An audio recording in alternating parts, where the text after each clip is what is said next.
Hello বন্ধুরা, আমার নতুন ইউটিউব চ্যানেলে প্রথম ভিডিও আপলোড করলাম কম মশলা দিয়ে আলু চিকেন কষা। প্রথমে তেলটাকে কড়ায় গরম করে নিলাম, তারপর আলুগুলোকে ভালো করে লাল লাল করে ফ্রাই করে নিতে হবে। ভালোভাবে ফ্রাই করে নেওয়ার পর এটাকে লাল লাল করে ভালো করে ভাজতে হবে। লাল লাল করে ভালো করে ভেজে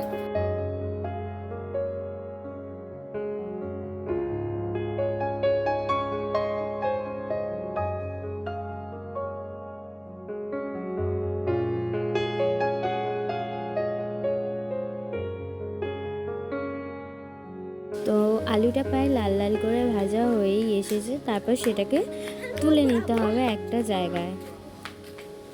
তো আমরা তুলে নিলাম আলুটাকে ভালো করে। এরপর আমরা কড়াইতে পেঁয়াজ কুচি দিয়ে দিলাম। পেঁয়াজটাকে ভালো করে ফ্রাই করে নিতে হবে।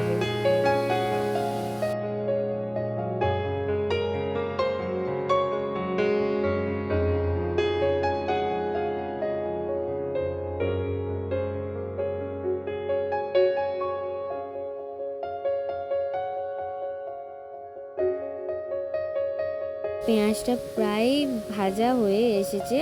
আমরা এতে টমেটো দিয়ে দিলাম, টমেটো কুচি দিয়ে দিলাম।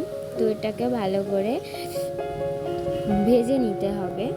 এটাকে ভালো করে ভেজে নেওয়ার পর আমরা এতে আদা রসুন বাটা দিয়ে দিলাম। তো আর একটু তেল দিলাম যাতে এটা ভালো ভাজা হয়। এরপর আমরা এটাকে ভালো করে ফ্রাই করে নেব।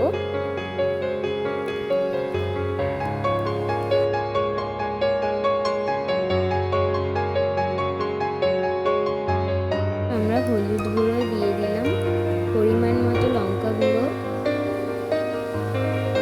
স্বাদ মতো লবণ।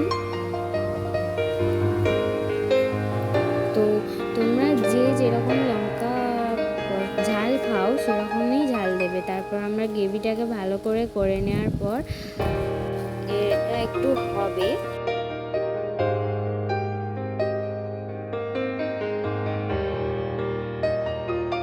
এটাকে ভালো করে কষিয়ে নিতে হবে।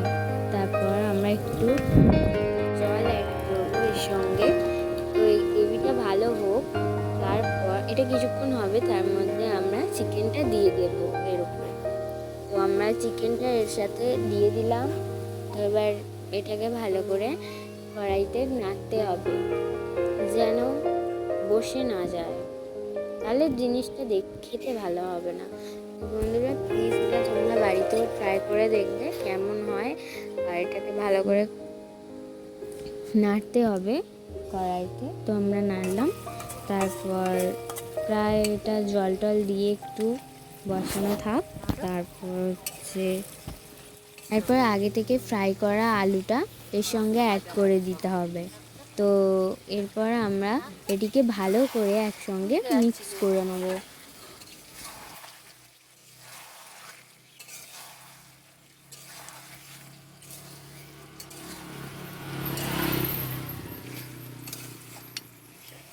তো আমরা আলু আর চিকেনটা একসঙ্গে ভালো করে মিক্স করার পর এটা প্রায় হয়েই এসেছে। তো বন্ধুরা বাড়িতে ট্রাই করে দেখবে। আর আমার ইউটিউব চ্যানেলকে প্লিজ সাবস্ক্রাইব করে দিও এবং ভিডিওটা ভালো লাগলে শেয়ার করে দিও। কেমন হয়েছে প্লিজ জানিও।